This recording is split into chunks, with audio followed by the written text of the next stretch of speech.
Assalamu alaikum wa rahmatullah, bismillah, alhamdulillah, wa salatu wa salam ala rasulillah wa ba'd. Aujourd'hui, on est avec nos petits frères dans la cité des Tarterets. Donc, on est avec eux aujourd'hui et on est très heureux d'être avec vous. Si on est là, la jeunesse, c'est pour parler avec vous en tant que grand frère. C'est-à-dire quoi? C'est-à-dire que on est là pour vous tendre la main parce qu'on connaît c'est quoi le ghetto. On a grandi nous-mêmes dans une cité. Et on sait que voilà, dans la cité, il y a souvent beaucoup de péchés, des pertes de repères. On va prendre pour modèle des gens qui ne le sont pas. Et donc, si on est là aujourd'hui, c'est vraiment pour vous tendre la main. Pourquoi? Parce qu'on sait qu'au fond de chaque jeune, les jeunes parmi vous, quand on vous prend seul, vous avez beaucoup de bien en vous. La plupart d'entre vous, vous êtes des bonhommes. C'est une réalité. Et ce côté-là, il faut l'utiliser dans le bien. Il faut l'utiliser dans le bien. Pourquoi? Parce que nous, on est sur terre, on est ici de passage. Un beau jour, on va quitter cette vie pour une autre vie qui est éternelle. Et chacun d'entre nous doit toujours avoir en tête que tôt ou tard, il va partir. Maintenant, la question c'est, je vais partir, mais avec quel bagage? Comment je vais rencontrer Allah? Sachant qu'il va me poser des questions sur ma jeunesse, il va me poser des questions sur ma vie, sur mon argent, comment je l'ai gagné, dans quoi je l'ai dépensé. Ça, c'est un point super important. Surtout pour ceux qui, aujourd'hui, ils ont l'appât du gain facile et qui se retrouvent à vendre ce qui est interdit en islam. Et ils se font beaucoup d'argent très rapidement. Mais Allah, il va te questionner le jour du jugement sur tout ça. Donc nous, on est là aujourd'hui pour parler de tout ça. Je vais laisser mon frère Mahdi, Inch'Allah, vous expliquer un peu plus l'importance de la jeunesse et l'importance de profiter de sa vie. Puis Mohamed Nadir également nous accompagnera sur tous ces sujets, bi'idhnillah. Alhamdulillah, salatu wa salam ala rasulillah, ala alihi wa sahbihi wa man wala. Moi, je suis honoré d'être avec vous et j'aurais aimé, lorsque j'étais jeune, avoir une personne qui va venir, non pas m'aiguiller, mais me donner des éléments de réponse, me faciliter les choses pour que je puisse un peu mieux comprendre. Ce qui va se passer malheureusement, c'est que nous, on n'a malheureusement pas de perspective d'avenir. Et surtout, on n'a pas de repères. Les repères, ils ont été remplacés par les shayatines, les démons. Et malheureusement, lorsqu'on est dans la cité, on a différents types de repères. On a les repères de la musique, on a le repère des fours, on a le repère de l'argent facile, on a le repère dans le fait de ne pas respecter nos petites sœurs et d'aller taper un petit coup avec elles et ensuite de passer à autre chose, telle une abeille qui butine de fleur en fleur.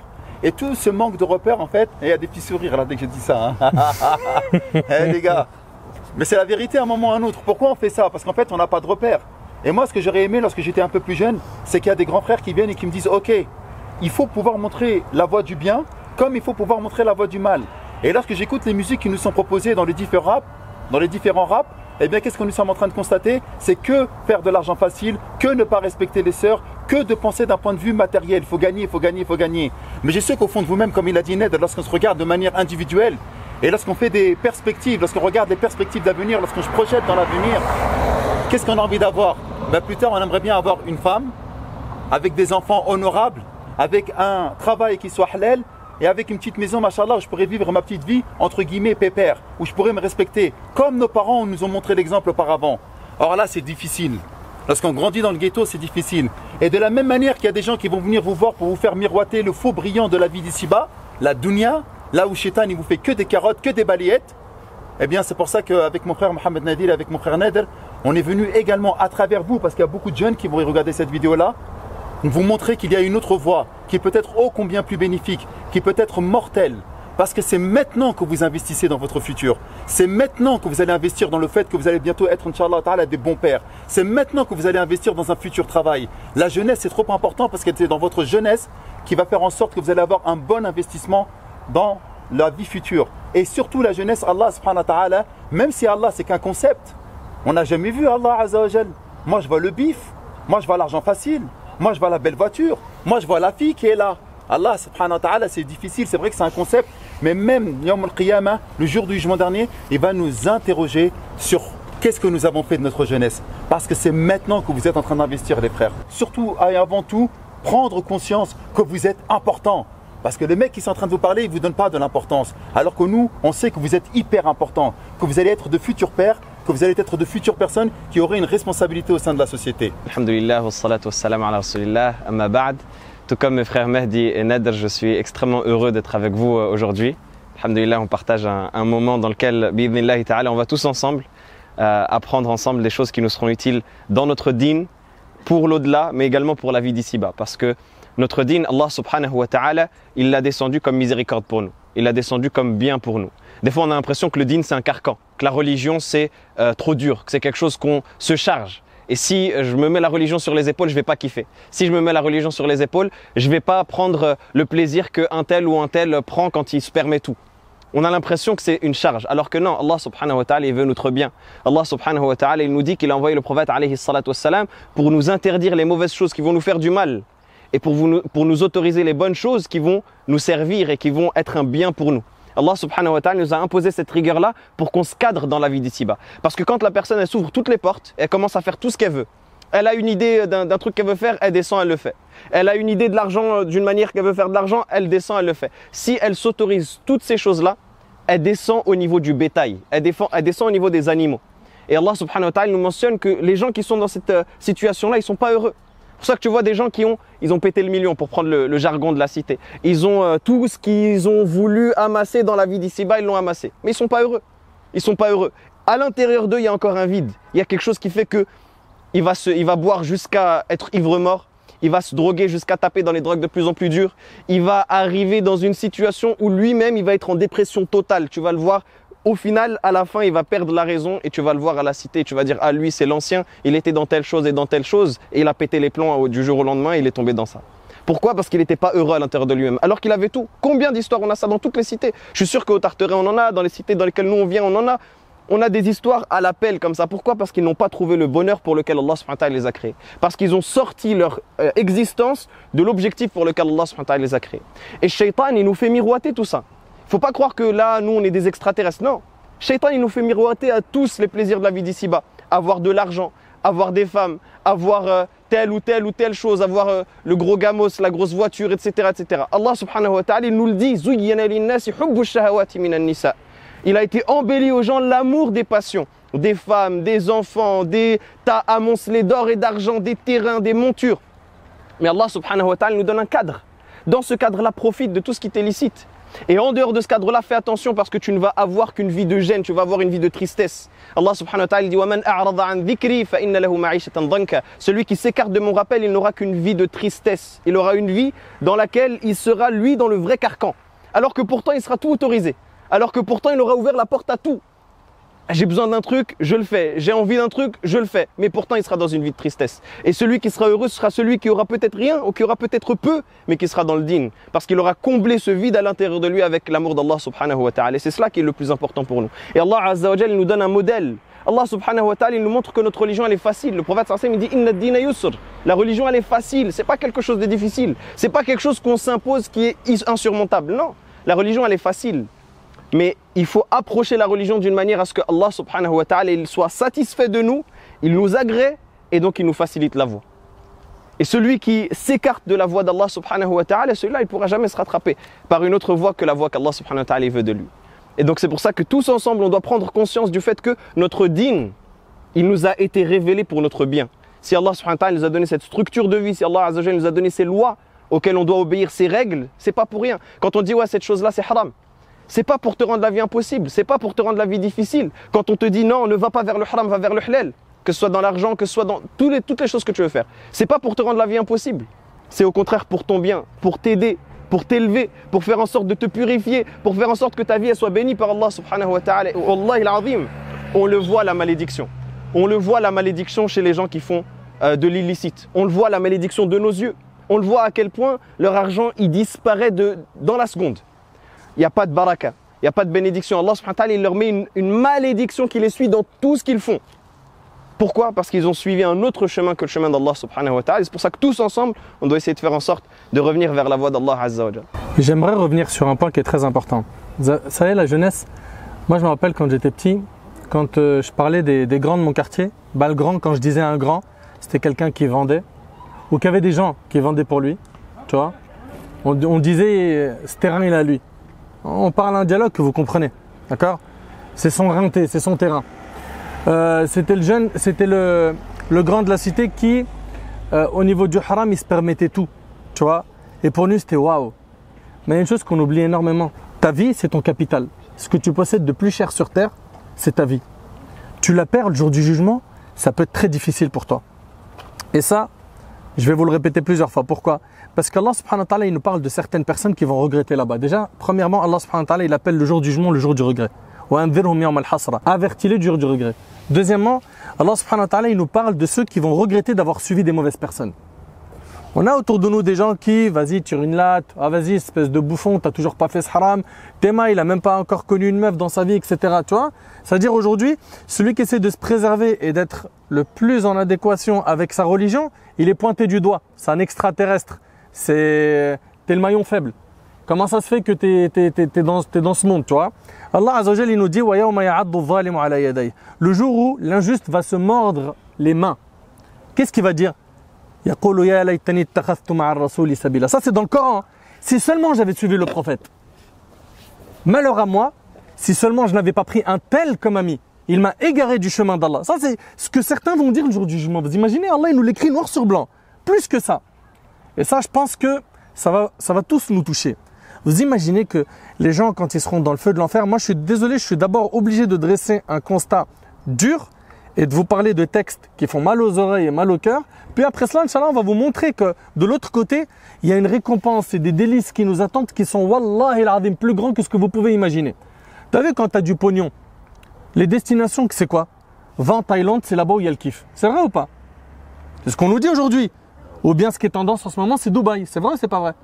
Tu vois? Tu as de la thune, tu vas là-bas. Si tu as vraiment beaucoup de thune, tu vas te mettre bien. Au paradis, ça n'a rien à voir. Hein. Tu as tout à l'illimité. Au paradis, il y a des choses que tes yeux n'ont jamais vues. Tes oreilles n'ont pas entendu et ton cerveau ne peut même pas imaginer ce qu'il y a là-bas. Il y a un ennemi, il nous attend au tournant à chaque fois qu'on essaye de faire une action. C'est qui? Vous le connaissez? Shaitan. Tout le monde le connaît. C'est vrai ou pas? Est-ce que lui, il se repose? C'est quoi, lui, son challenge dans sa vie? Nous ramener en enfer. Nous ramener en enfer. Ça dire, on le sait, ça? Oui ou non? Je vous dis, regardez, je vous pose une question, soyez francs. Il a réussi à en arnaquer des gens ou pas, Shaitan? Mais énormément. Il se compte même pas, on est d'accord ou pas? Mais il y a des wagons, des trains qui sont derrière lui. Pourquoi? Parce qu'il leur a miroité quoi? Le faux. Il leur a fait montrer le faux comme étant quelque chose d'agréable, de doux. Tu vois? Et Allah subhanahu wa ta'ala, il nous dit dans le Coran, écoutez bien, que les gens qui seront dans le feu de l'enfer, vous imaginez, ils sont dans le feu, hein, ils vont entendre un discours. Dans le feu. Un discours dans le feu. C'est qui? C'est le shaitan, il va faire un discours dans le feu. T'imagines? Le diable dira quand l'affaire est terminée,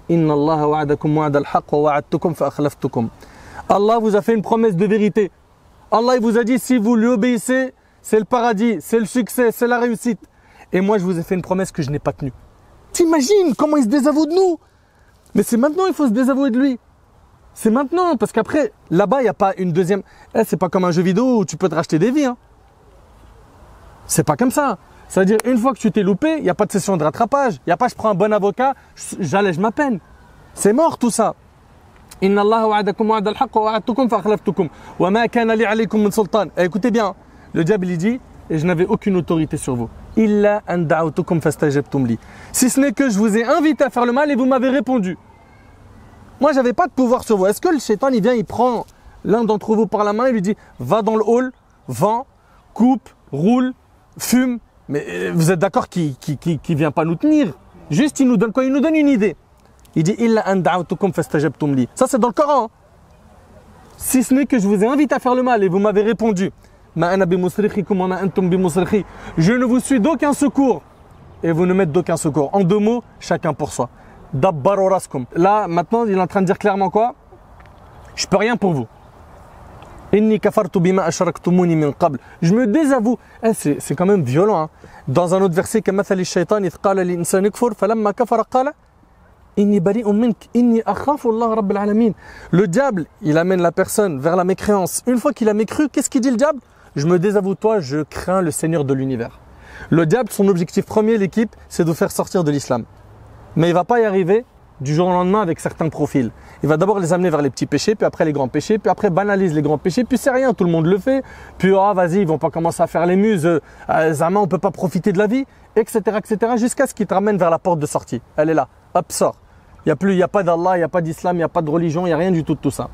Mon frère Mehdi, je te laisse continuer, Inch'Allah, parce que je sais que tu as envie de dire pas mal de choses, mais moi, mon message là, il est simple. Ne vous faites pas avoir. C'est maintenant qu'il faut se désavouer des mauvais meneurs. Les meneurs, ils vont se désavouer. C'est-à-dire celui qui t'a amené vers le mal, il va dire eh, moi j'y suis pour rien. Mais c'est trop.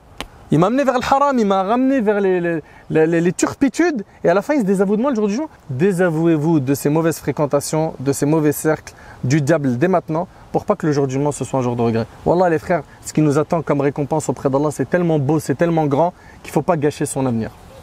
Mes frères, une fois que vous avez entendu ça, très honnêtement, et là je vous donne la parole, on est tous musulmans, d'accord? Alhamdulillah, nous sommes tous avec a priori une identité musulmane.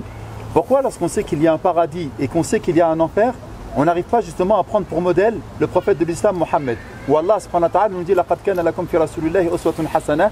Vous avez en la personne du prophète sallallahu alayhi wa sallam le plus excellent des modèles. Là vous avez entendu ce qu'a dit mon frère Mohamed Nadir et mon frère Nader. Il vous a parlé de la carotte que Shaitan est en train de nous mettre tous les jours. Vraiment, il est en train de nous carotter mais d'une puissance incroyable. Alors pourquoi, lorsque je regarde la tenue vestimentaire, lorsque je regarde comment on est en train de penser, lorsque je regarde nos modèles, pourquoi on n'arrive pas à suivre le prophète et pourquoi on suit plutôt les modèles matériels? Qui peut me répondre les frères? C'est pas une question piège. Hein. Là vous êtes là et c'est à vous de parler maintenant. C'est une discussion libre. C'est une discussion. Pourquoi on n'arrive pas? Vas-y frérot, comment tu t'appelles déjà? Jibril. T'as quel âge? 18. Jibril 18 ans. Jibril 18 ans, vas-y Jibi. Je peux t'appeler Jibi. J'aime bien donner des petits surnoms. C'est peut-être parce qu'on s'est trop attaché dans ce monde, non? Parce que tu t'es trop rattaché dans ce monde.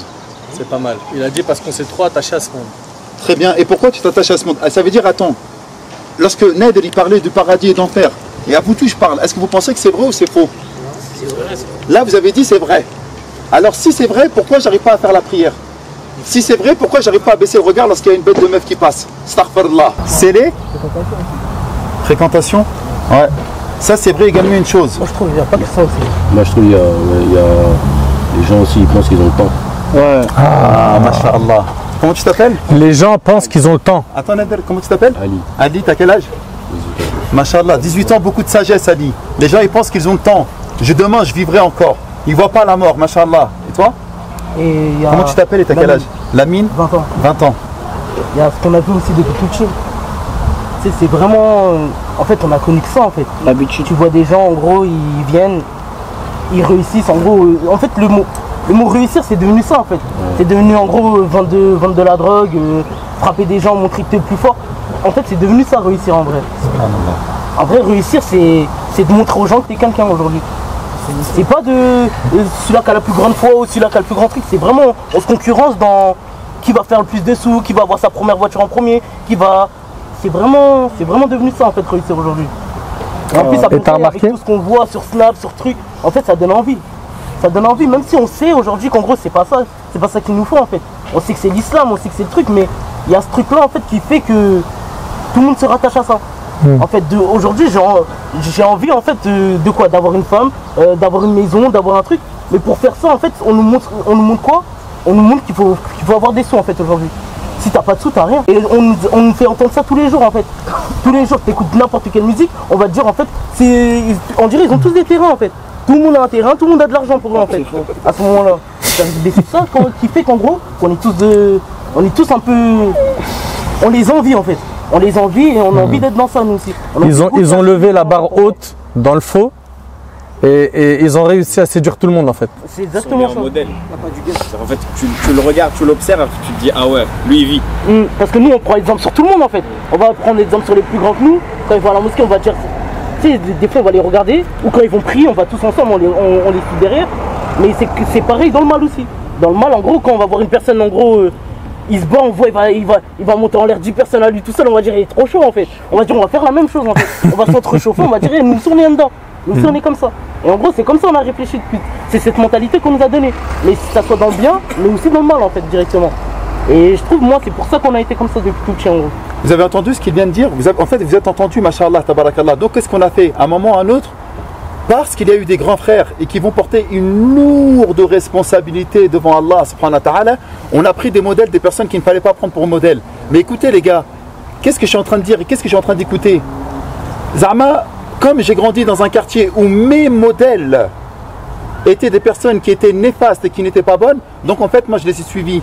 Mais est-ce qu'il y a des gens dans les quartiers qui ont fait en sorte de ne pas suivre ces modèles? Est-ce qu'il y a des gens qui ont commencé à apprendre l'islam alors qu'ils ont grandi dans un quartier difficile? Est-ce qu'il y a des gens qui ont fait en sorte d'esquiver l'argent haram, l'argent qui est illicite alors qu'ils ont grandi dans un quartier difficile? Est-ce que ça existe ça ou ça n'existe pas? Est-ce qu'il n'y a que des mauvais dans les quartiers? Non. Qu'est-ce qu'ils ont fait alors ces gens-là? Ils ont fait un choix ou pas? Maintenant je reviens à ma question initiale. Qu'est-ce qui vous empêche, et là je parle sincèrement les gars, et j'aimerais que tout le monde parle, qu'est-ce qui vous empêche de faire le choix vers le bien?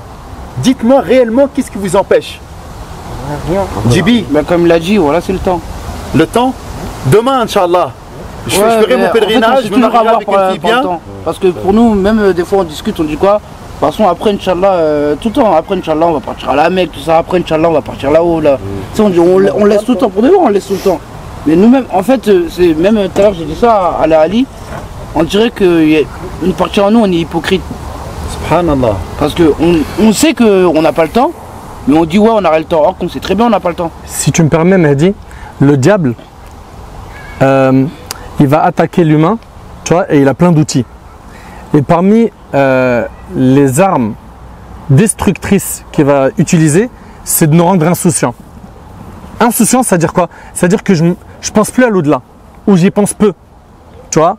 C'est pas ma priorité. Je me lève, je pense à mes potes, je vais aller où, je vais manger quoi, qu'est-ce que je vais faire, est-ce que je vais faire du bif, est-ce que je vais faire telle affaire, etc., etc. Tu vois ce que je veux dire? Et comme ils disent les savants, man atal al-amal asa al-amal. Toute personne qui a l'espoir de vivre trop longtemps, généralement, il agit mal. Tu vois ou pas? Tandis que si toi, dans ta tête, tu te dis, mais non, je peux pas faire ça. Pourquoi? Parce que c'est un péché, Allah il aime pas, ça va le mettre en colère. Et puis l'ange de la mort il peut prendre mon âme à n'importe quel moment. Est-ce qu'on est d'accord déjà que l'ange de la mort il peut prendre notre âme à n'importe quel moment? On a déjà vu des jeunes mourir plus jeunes que vous et de votre âge et plus âgés, oui ou non? Il y en a. Surtout au Tarteret, combien de fois, combien il y en a eu au Tarteret? Vous en connaissez ou vous en connaissez pas?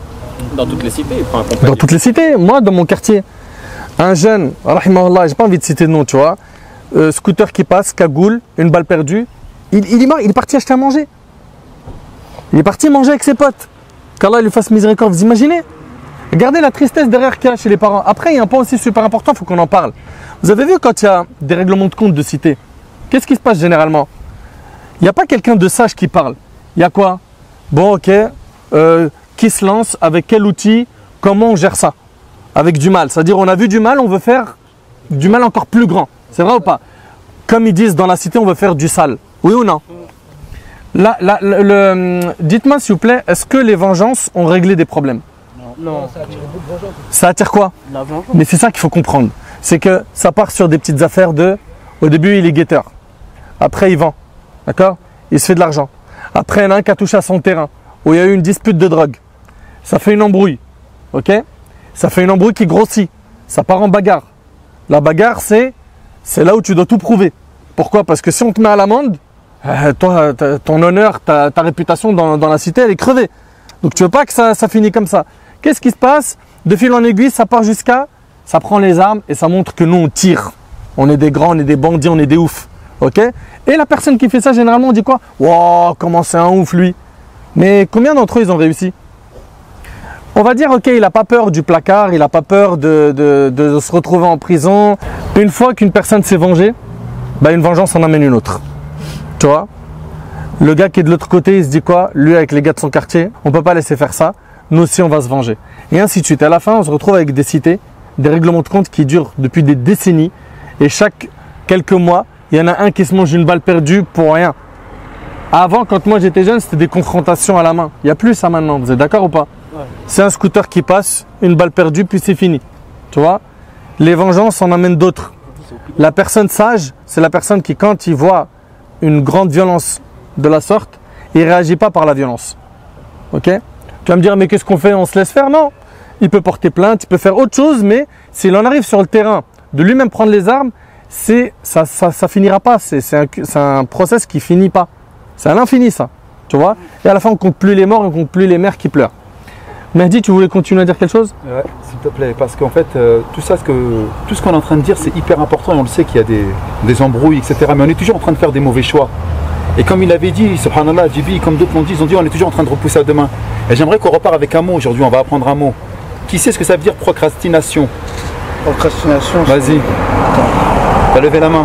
C'est de remettre à demain ce qu'on veut faire. Exactement, vous avez entendu le terme? Chaud, lui. Ouais, il est chaud, machallah. Ouais, tu le vois avec ses locks, tu crois que ça. Bon, c'est grave ce que tu fais. T'es sérieux ou quoi? Barakallahu fik, frérot. Comment tu t'appelles? Swali. Swali, machallah, Swali. Procrastination, c'est de remettre à demain ce que l'on devait faire aujourd'hui. Et en fait, l'islam, c'est quelque chose qui va englober tous les aspects de la vie. Et il n'y a pas que les musulmans qui remettent à demain. Il y a un mot qui s'appelle procrastination. Même dans nos devoirs, même dans le fait de faire le ménage, même dans le fait de ranger notre chambre, on est toujours à repousser à demain ce que l'on doit faire maintenant.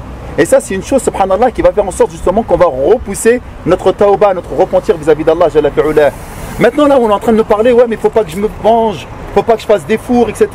Et à chaque fois, on dit, Inch'Allah, vous l'avez super bien dit, j'ai envie de me marier, j'ai envie d'avoir une femme aimante, qui soit, masha'Allah, tabarakallah, une bonne mère pour mes futurs enfants, etc., etc. Vous faites des bons projets.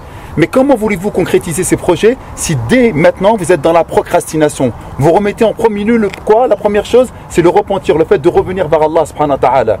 Vraiment, pour moi, c'est une chose qui est très importante, les gars. Parce qu'on pourra parler tous les jours des méfaits de la cité, etc. Si à un moment ou à un autre, tu n'arrives pas à retirer ce que tu as dans ton cœur comme choses qui sont néfastes, c'est-à-dire l'amour de la dunya, l'amour du matériel, en t'oubliant toi-même, eh bien, tu n'arriveras pas à mettre l'islam. Regarde, là, on est venu, on est en train de vous parler.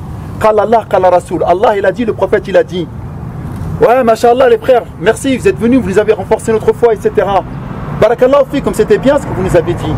Ok, une fois qu'on a pris en compte cette information-là, lorsque je vais retourner, lorsque je vais aller voir au ghetto, ou lorsque je vais aller voir dans le hall, ou lorsque je vais aller voir les frères où ils sont en train de traîner, qu'est-ce que je vais faire? Eh bien, tout ce que nous venons de dire maintenant, ça n'aura servi à rien. Vous savez pourquoi?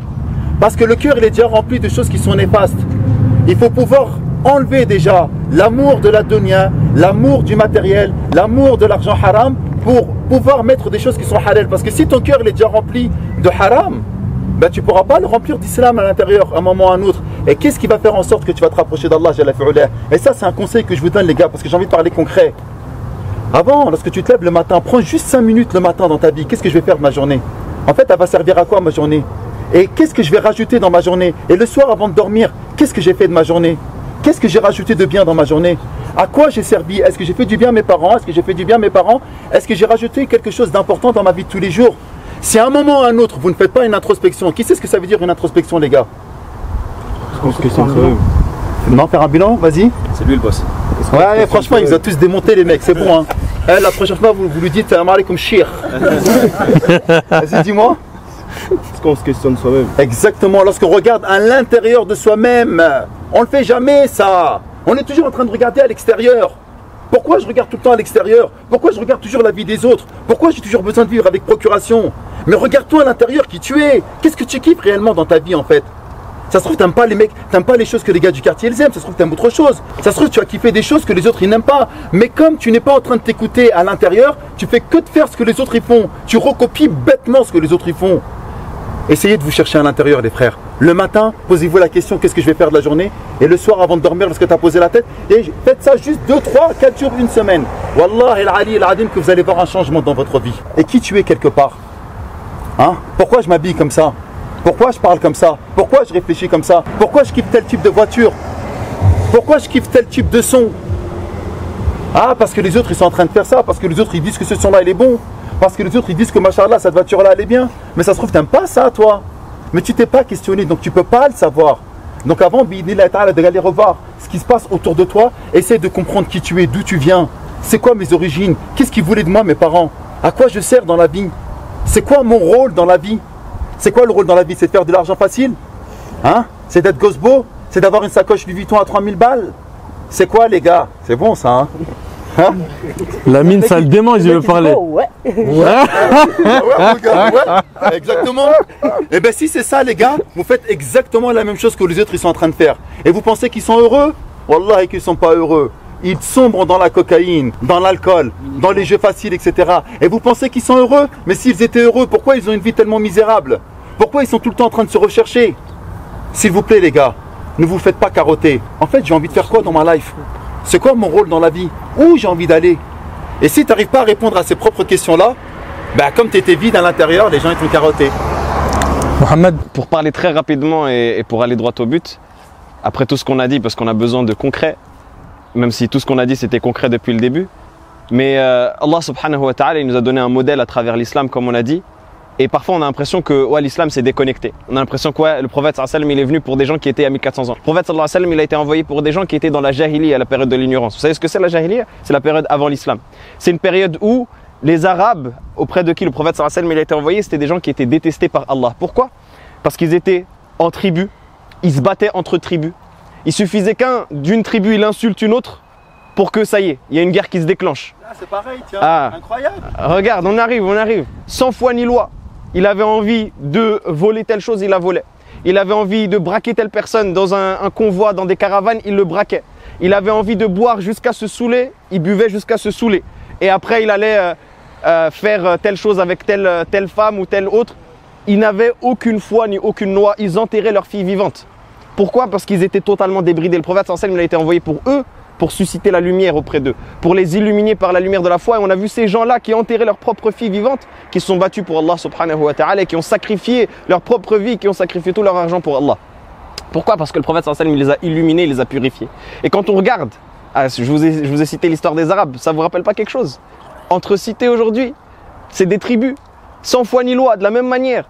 La jahiliya s'est installée aujourd'hui dans le quartier et les modèles qu'on nous propose, c'est des modèles de la jahiliya. Les modèles qu'on nous propose, c'est des modèles de la période de l'ignorance. C'est des gens qui sont exactement dans la même configuration, dans le même modèle. Et subhanallah, c'est comme si le prophète, alayhi salatu wassalam, alors qu'il parlait à Abu Jahl et Abu Lahab, il parle à ces gens-là. C'est exactement la même chose. Certes, peut-être ils sont musulmans, donc ils ont déjà l'islam, ils ont déjà dit la ilaha illallah, mais l'apparence qu'ils dégagent, les actes qu'ils font, c'est des actes des gens de la jahiliya. C'est des actes des gens de l'ignorance. Le fait de prôner l'appartenance à tel quartier jusqu'à se battre, jusqu'à, comme disait notre frère tout à l'heure, Lamine, c'est ça? Comme disait notre frère Lamine tout à l'heure, le fait de se battre jusqu'au sang parce que je veux montrer que je suis le plus chaud, c'était ça. Les gens de la jahiliya, ils sont exactement comme les gens aujourd'hui qu'on nous propose comme modèle. Mais est-ce que ces gens-là, ils vont nous apporter quelque chose?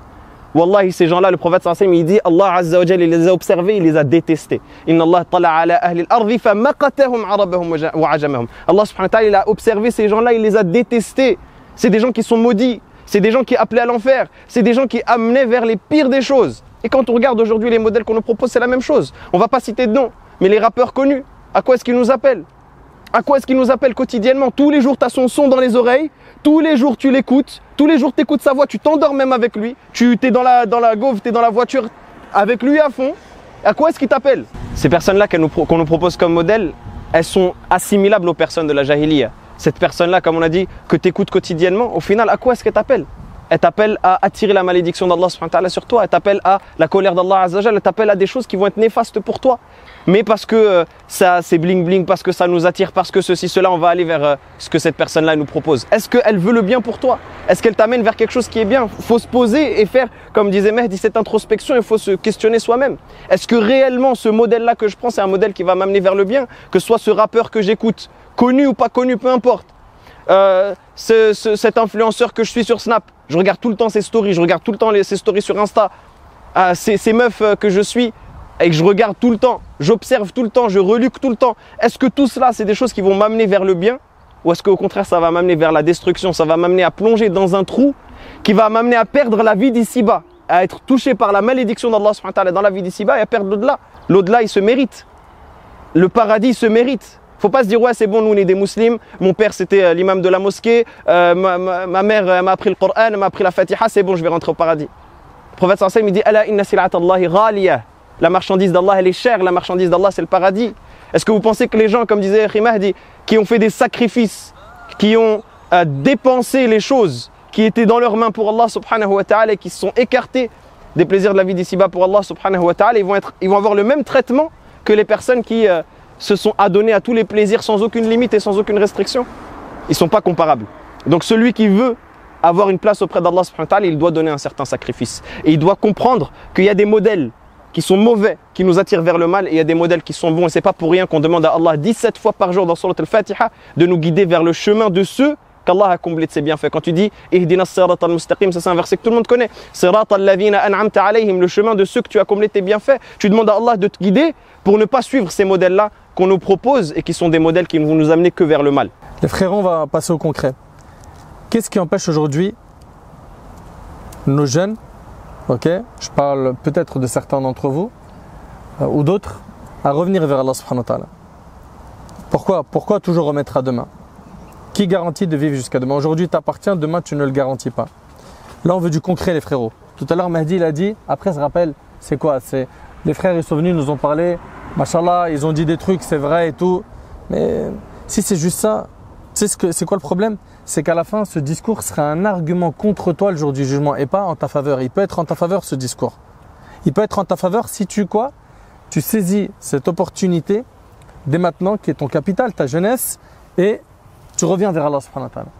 Concrètement, dites-moi clairement, qu'est-ce qui nous empêche aujourd'hui de revenir vers Allah? La parole elle est à vous. Moi je crois que c'est ce qu'on ne voit pas, lui on ne peut pas voir. En gros les bienfaits qu'il y a derrière tout ça. Parce qu'en vrai genre c'est. Enfin, moi je dirais que c'est plus un problème de croyance par exemple. Par exemple dans certains quartiers, il n'y a pas ça en gros quand il y a des gens ils viennent, après ils font les rappels avec les petits tout ça. Est-ce que vous sentez utile ce qui a été dit? Franchement. Bien sûr. Bien sûr. C'est comme si on n'avait pas les informations et là on vient de les avoir en fait. Tu vois les choses autrement après. C'est normal. Alors après à chaque fois qu'on va faire un truc, on va penser à ça, par exemple. Ce qui serait bien aussi, c'est que vous vous entraidez. Vous êtes des potes, vous êtes ensemble. Vous avez entendu, il est possible qu'il y en ait un parmi vous qui a été plus touché par les discours que d'autres, tu vois. Pourquoi toujours on a des meneurs dans le mal et on ne veut pas être nous-mêmes des meneurs dans le bien? Pourquoi? J'ai du mal à comprendre. C'est quoi? Moi j'ai l'impression que c'est un problème de personnalité. C'est-à-dire j'ai une personnalité elle est faible, j'ai besoin de quelqu'un qui me dit c'est par là, dans le faux, tu vois. Alors que moi je pourrais avoir une personnalité forte et amener les gens vers le bien. C'est moi qui mène le wagon. Les gars c'est par là, ok? Venez on va. Vous connaissez tous la mosquée, vous connaissez l'imam, il parle français, vous pouvez vous confier à lui. Continuez. Moi, je pense qu'il y en a, c'est par peur des regards des gens. Ouais. En gros, La peur du regard des gens. en gros, par exemple, quelqu'un qui va faire du bien dans l'islam, il va se cacher, il va se dire, faut pas que lui il me voit, parce que lui c'est celui-là qui tape les autres, il va se dire, ah lui c'est une pédale, ce que veut dire. Ouais. D'accord, donc c'est le regard des gens. Très bien. Et tu as remarqué, malheureusement dans ce cas, on a plus peur du regard des gens que du regard d'Allah. C'est quand même... c'est triste, tu vois. Continuez. Il a dit une chose importante, Nader. On a plus peur du regard des gens par rapport au regard d'Allah. Est-ce que vous le savez pourquoi un petit peu ou pas ça? Jimmy, Lamine, vas-y. Avec les gens, ils peuvent le raconter aussi.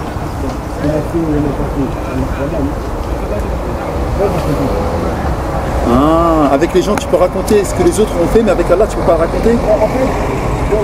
Comment tu t'appelles? Souhail. Quel âge tu as? 16 ans? Masha'Allah. Vas-y. En fait, il dit juste que l'aspect de la relation avec Allah subhanahu wa ta'ala, pour parler concrètement, n'est pas quelque chose de véritablement établi. Alors que la relation qu'il peut avoir avec ses amis, ses collègues, ses camarades, c'est quelque chose qui existe réellement. Concret quoi. C'est concret. Et donc qu'est-ce qui se passe en fait? Qu'est-ce qu'il vient de nous dire, Masha'Allah, Souhail? Il vient de nous dire en fait que Allah Azza wa Jal, écoutez bien et n'ayez pas peur des mots. N'allez pas, ne vous énervez pas sur moi les frérots. Allah subhanahu wa ta'ala, pour la plupart d'entre nous, c'est un concept. C'est pas une réalité. Est-ce que vous comprenez ce que je dis lorsque je parle comme ça ou pas? Hein? On va le sauter. On va te sauter. Ouais, frère, respecte le dinosaure. Allah subhanahu wa ta'ala n'est pas quelque chose de concret dans notre vie. Alors que les amis, c'est concret. Lorsque je vais me montrer vis-à-vis de mes amis, et ben là, ils vont me dire, ouais, mashallah, ce que tu as fait, entre guillemets, même si c'est haram, ah, mashallah, t'es un bon, t'es un tueur, t'as bien fait les choses. Mais lorsqu'on fait les choses concrètes vis-à-vis d'Allah, Jalla fi'ulah, eh bien, on pense que, voilà, Allah, ok, j'y crois, mais c'est pas quelque chose de réellement concret. Maintenant, imaginez les frères, pour donner un petit peu de... pour concrétiser Allah subhanahu wa ta'ala. Qui aimerait avoir une femme qui soit opérationnelle plus tard? Lève la main. Tout le monde. Bah, y en a, il n'a pas levé la main. Moi? Ouais, t'es chelou toi. Lève la main. Je rigole. Non, il a peut-être... Non, mais il est jeune, t'as quel âge? 18 ans. Non, non, il est dans le circuit, c'est bon.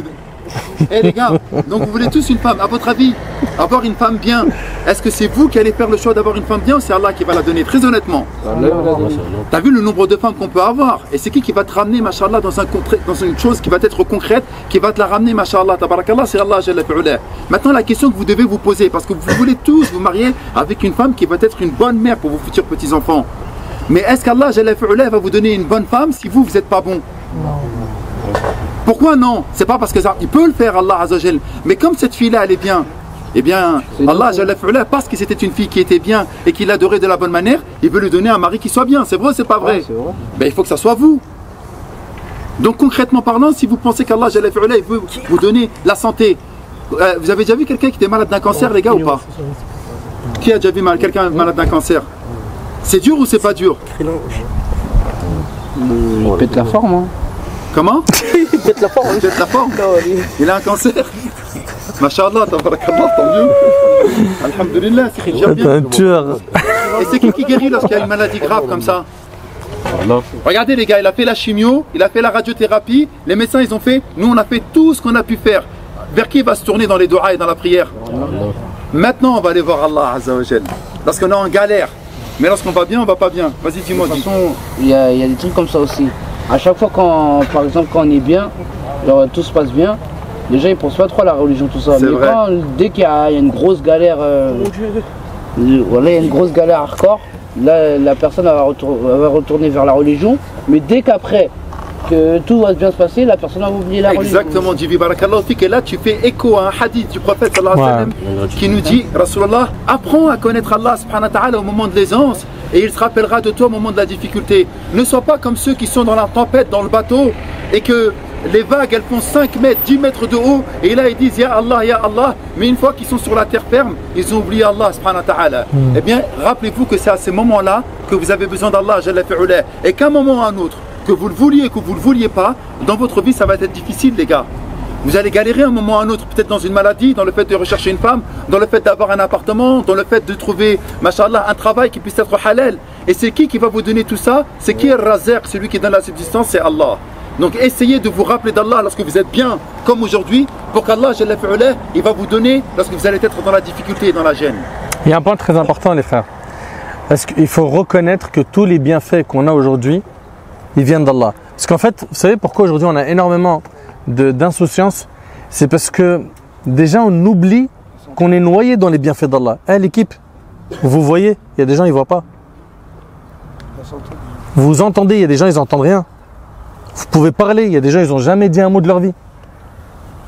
Vous marchez, il y a des gens ils n'ont jamais marché de leur vie. Il y a des gens ils sont nés handicapés. Tu vois? Il y a même des amis à moi, subhanallah, ils m'ont dit, mon fils, il a une maladie, jusqu'à maintenant en France, on ne trouve pas de traitement. En France! Vous imaginez un peu? Allah, il vous a donné la santé, il vous a donné un toit, vous mangez à votre faim, alhamdulillah. On vit en sécurité, on ne se fait pas bombarder comme certains pays, tu vois? On a énormément de bienfaits. Énormément, on peut pas les compter tellement ils sont nombreux. Mais vous ne sentez pas que, au plus profond de notre cœur, on doit être reconnaissant envers lui? Quelqu'un juste il te tient à la porte, tu lui dis merci. C'est vrai ou pas? Quelqu'un il te donne un seul cadeau, ça touche. Mais Allah il nous a donné trop de cadeaux. Il faut déjà regarder un peu ce qu'on a. On oublie souvent ce qu'on a. On est toujours là à rechercher ce qu'on n'a pas et rarement à remercier pour ce qu'on a déjà. Mais on en a beaucoup. Beaucoup, juste ton corps humain. Juste ton corps humain. C'est une richesse. Tu vois? Eh bien, faisons preuve d'humilité. Soyons humbles envers Allah subhanahu wa ta'ala. Remercions-le. Et le remerciement, il passe par 3 étapes. Reconnaître que tous les bienfaits viennent de lui. 2, que tu le remercies avec la langue, tu dis alhamdulillah. 3, que tu le remercies avec les actions. Concrètement, c'est quoi les actions? C'est la prière, l'aumône, la bienfaisance envers les parents, etc. Et écoutez bien, et la première chose que vous devez souder, vous tous là, si ce n'est pas encore fait, c'est la prière. Parce que c'est la porte qui va t'ouvrir tous les bonheurs de cette vie d'ici-bas. Si la prière elle n'est pas encore soudée, alors que vous savez très bien, tout le monde sait au plus profond de lui que c'est obligatoire, que c'est une valeur sûre la prière. Personne ne nie ça, n'est-ce pas? Et vous avez autour de vous tout pour prier. La mosquée, l'imam, etc., etc. Commencez par la salat et c'est la prière qui va vous aider à arrêter les péchés. Mehdi, j'aime bien son exemple, il dit, est-ce qu'on prend un médicament après avoir été guéri? Répondez les frères, ouais. Répondez. Est-ce que quelqu'un il attend d'être guéri après il prend un médoc? Non. Non. Il fait quoi? Il le prend et c'est le médicament qui l'aide à guérir. La prière c'est votre médicament. C'est notre médicament. C'est avec ça qu'on va laisser la drogue. C'est avec ça qu'on va laisser les fréquentations haram. C'est avec ça qu'on va lâcher l'argent sale. C'est avec ça que nos parents ils vont nous bénir, faire des doigts pour nous. C'est avec ça que tout va s'améliorer autour de nous. Et surtout, quand tu pries, mais vraiment bien, tu gagnes quoi? L'amour d'Allah. Et tu sais quand tu gagnes l'amour d'Allah, Allah il t'aime, les anges t'aiment, les humains parmi les pieux, ils t'aiment. Mais la vie, elle est agréable.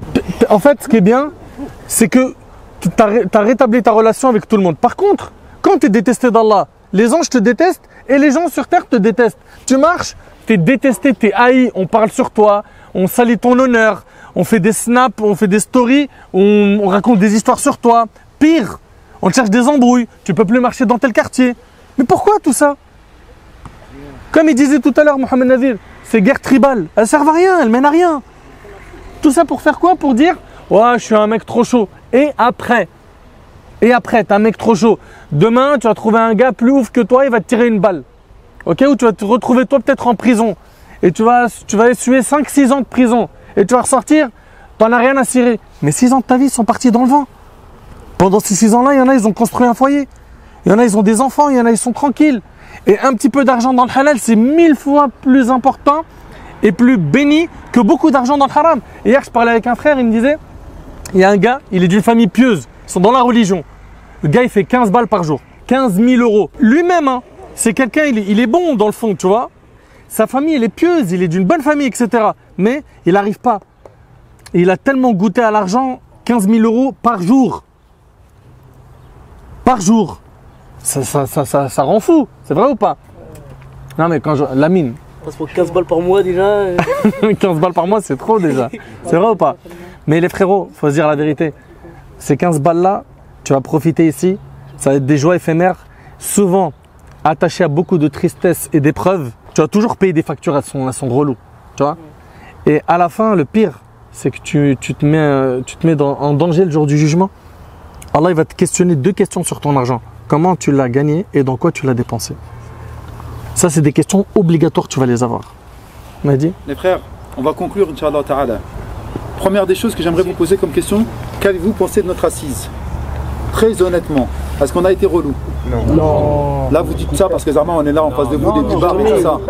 Non, même pas, sinon on ne serait pas lâché. Il y a quelqu'un qui a dit, Masha'Allah, je crois que c'est Djibril, ça fait du bien de voir les grands frères venir sur les terres, sur le terrain, et venir nous parler. Est-ce que ça vous manque ça, les frères?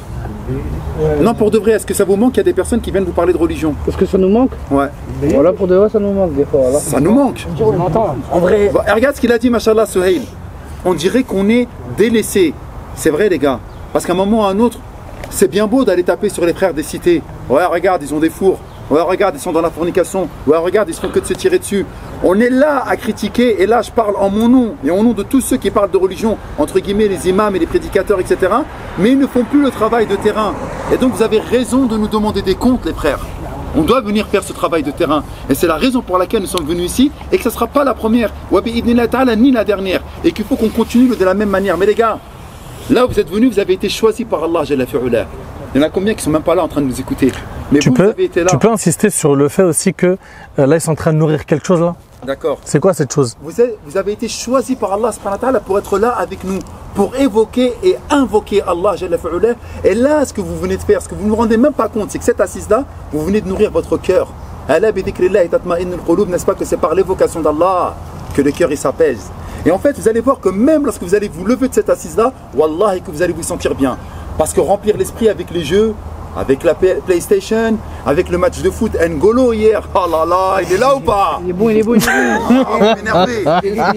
Il est bon, il est pas bon? Qu'est-ce qu'il a fait pendant que les autres étaient en train de faire la fête? Lui cherchait une salle pour aller faire l'Isha. Non mais vous vous rendez même pas compte, c'est vrai ou c'est faux? C'est vrai ou c'est faux? Est-ce que c'est vrai ou c'est faux? Est-ce qu'il s'est départi de sa religiosité? Non. Meilleur joueur du match. Subhanallah, ça c'est un exemple. Il n'est pas là à mettre des tatouages partout, à montrer étalage de sa richesse. Il aide les personnes. Et regardez Allah, comment il lui donne la baraka. Vous venez de nourrir votre cœur avec nous, là, masha'Allah, tabarakallah. Et en repartant d'ici, vous allez voir que vous êtes un petit peu chargé. Vous savez pourquoi? Parce que vous avez en fait nourri votre ego, votre personne. Et vous avez oublié, subhanallah, que lorsqu'on se réunit comme ça, eh bien ça nous fait du bien. Deuxième des choses, les frères, vous avez dit, alhamdulillah, rabbil alamin, qu'on ne vous a pas saoulé. Qu'est-ce que vous avez retenu de cette assise-là? Une chose, un mot. Ne pas délaisser la prière. De ne pas délaisser la prière ou de commencer à faire la prière. Parce que c'est Allah qui donne tout. De se rapprocher d'Allah subhanahu wa ta'ala au moment de l'aisance, il se rappellera de nous au moment de la difficulté. Merci Djibi. De se remettre en question. Comment? De se remettre en question. Barakallahu fik, l'introspection, de se remettre en question. Le matin lorsque je me réveille, à quoi ça sert? Qu'est-ce que je vais faire de ma journée? Et le soir, qu'est-ce que j'ai fait de ma journée? d'avoir comme priorité l'au-delà. Masha'Allah, avoir comme priorité, et les gars au LOX aujourd'hui, vous êtes chauds les mecs. Allah ah ouais les gars aujourd'hui, les gars on va tous mettre des LOX bientôt toi. Les gars, vous avez entendu, il a dit avoir comme priorité l'au-delà, parce que vous le vouliez ou que vous le vouliez pas, on n'en a pas parlé de la mort, bien qu'il y en a beaucoup qui meurent, mais tic-tac, tic-tac, tic-tac, on est venu, on se connaissait pas, on s'est serré la main, hein. Et là, masha'Allah, tabarakallah, il y a une amitié, une fraternité qui s'est créée. Il y a du temps qui est passé. Mais chaque inspiration et expiration qu'on fait, elle nous amène forcément vers quoi? Vers la rencontre d'Allah, Jalla fi'ula. Barakallahu fik. Effectivement, de prioriser l'au-delà. Quoi d'autre encore? La fréquentation. Suhail a dit une chose hyper importante, de choisir ses fréquentations. Al-mar'u ala dini khalili. L'individu, il a le mode de vie de celui qu'il va côtoyer. Falyandur ahadukum man yukhalil, disait le prophète. Que chacun de vous fasse bien attention qu'il va côtoyer. Donc là, je suis sûr qu'il y a des petits chenapans, il y a des petits gars, ils sont... Voilà quoi. Qu'est-ce qu'il faut faire? Il faut rester avec les personnes. Lorsque vous voyez qu'il y en a un qui glisse, l'autre, il faut le relever. Rappelle-moi ton prénom. Bilal, dis-moi Bilal. Masha'Allah, ça s'appelle comment Bilal? Procrastination. Procrastination. On a retenu un mot, masha'Allah. Bilal a dit, il ne faut pas remettre à demain ce que l'on peut faire aujourd'hui. Wesh frère, ce matin je ne me suis pas levé pour faire salat au sobah. J'entre à la maison, je fais sobah et je fais dohr. Je dis pas demain je vais faire la prière. Si je la fais pas, je la commence maintenant, masha'Allah. Bravo Bilal. Quoi d'autre? Lamine. Ouais, excuse-moi, Djibi. Savoir qui on est réellement. Savoir qui on est réellement. Si tu ne sais pas qui tu es, tu ne peux pas adorer Allah. Tu ne peux pas avancer dans la vie. Tu ne peux pas te donner de projet dans la vie. Excellente synthétisation, masha'Allah. T'as des locks, fais voir, enlève le bonnet. Non, non, non. Si, fais voir. Ça arrive, ça arrive. Ah, ça arrive, ok. Il est en train de planter ça. Il est en train de sortir. Quoi d'autre, les frères? Après, on finit. C'est tout? Ryan, t'as même pas parlé. C'est bon pour toi? Les autres, personne ne veut rajouter quelque chose? La jeunesse, les plus jeunes. C'est bon pour vous? En tout cas les gars, voilà ce que vous devez retenir, Inch'Allah ta'ala. Moi j'aimerais juste vous dire, barakallahu fikum, de nous avoir donné de votre temps. Ceux qui ont été honorés aujourd'hui, c'est pas vous, c'est nous. Pourquoi à votre avis? Parce qu'Allah, Jalla fi'ulah, et j'aimerais bien que vous pensiez à ça, nous a choisis comme des instruments, comme des outils pour parler de lui et de son prophète. Imaginez un jour, c'est vous qu'Allah ait choisi pour parler de lui. Là vous avez gratté le jackpot. Wallahi al-adim. Et vous savez quoi, le jackpot, le jackpot. Et si vous voulez une femme pieuse, Allah il va vous la donner. Si vous voulez des enfants en bonne santé qui vont vous relever la tête, qui vont être des braves parmi les braves, Allah ils vont vous le donner. Allah va vous donner des biens, il va vous donner un réseau comme jamais vous n'avez eu. Pourquoi? Parce que vous êtes au service de celui qui détient tous les réseaux. Donc n'oubliez jamais ça. Vous êtes les serviteurs du miséricordieux. Vous êtes les serviteurs d'Allah. Allah il vous a choisi parmi un nombre incalculable d'humains pour dire La ilaha illallah. Ne vous trompez pas les gars. Vous êtes important, vous êtes des privilégiés, vous êtes des personnes qui sont choisies. N'oubliez jamais que vous êtes des musulmans. C'est bon pour vous ou pas? Ouais. Je vous ai saoulé? Non. Bravo. Qu'Allah vous protège. Qu'Allah vous protège. Regardez, gardez en tête une chose, ne remettez jamais à demain ce que vous pouvez faire aujourd'hui. Ok? Et ça, encouragez-vous à toujours faire les bonnes actions et à ne jamais remettre à demain ce qu'on peut faire aujourd'hui. Soyez des moteurs dans le bien. Il y a toujours eu des moteurs dans les cités qui amènent vers le mal. Soyez des moteurs dans le bien et vous allez récolter toutes les bonnes actions de tous ceux qui feront le bien. Par contre, celui qui est un moteur dans le mal, non seulement il a des péchés, mais à chaque fois que des gens font des péchés qui ont été enseignés par lui, mais tu as ton péché et tu as le péché d'un tel à qui t'a enseigné. Tu l'as enseigné un gros mot, à rouler son premier joint, à sortir avec une meuf, à faire ceci, à faire ça. Le jour du jugement, c'est la pire des choses. C'est la pire des choses, tu te retrouves là. À quoi? À avoir des péchés que tu n'as pas fait, ok? Qui sont accumulés dans ton compte. Et c'est celui-là en fait qui a fait faillite. Il a fait des injustices tellement nombreuses que ces hasanats ils sont distribués et il prend les péchés des gens et il va en enfer. Waliyadhu billah, on ne veut pas qu'on soit de cela. Nous on veut qu'on soit des gagnants. Il a dit on est des musulmans. On n'est pas n'importe qui, on est des musulmans. On a une vie, elle est claire. D'accord? Elle est régie par le livre d'Allah, la sunna du prophète sallam. La direction elle est claire. Après la mort on sait où on va et on va se donner les moyens Inch'Allah. Ok? Qu'Allah subhanahu wa ta'ala il vous protège, dites Amin. Qu'Allah azawajal il fasse de vous des pieux, qu'Allah il vous utilise dans le bien, qu'Allah il vous facilite pour ceux parmi vous qui ne prient pas de prier aujourd'hui, de ne jamais remettre une bonne action à demain, qu'Allah il fasse que vos parents et tout votre entourage soient heureux de vous, soient fiers de vous, que vous soyez des exemples là où vous vous trouvez et qu'on arrête de vous pointer du doigt et dire ouais les gars de la cité, non vous êtes des bonhommes. Vous avez en fait un petit peu de poussière sur le cœur, vous l'enlevez et le cœur brille. Qu'Allah vous protège et moi je suis très honoré d'être avec vous. J'implore Allah subhanahu wa ta'ala d'accepter de notre part. هذا والله أعلم سبحانك اللهم وبحمدك أشهد أن لا إله إلا أنت أستغفرك وأتوب إليك وآخر دعوانا الحمد لله رب العالمين Salam alaikum la jeunesse, à très bientôt, Inch'Allah. Salam alaikum.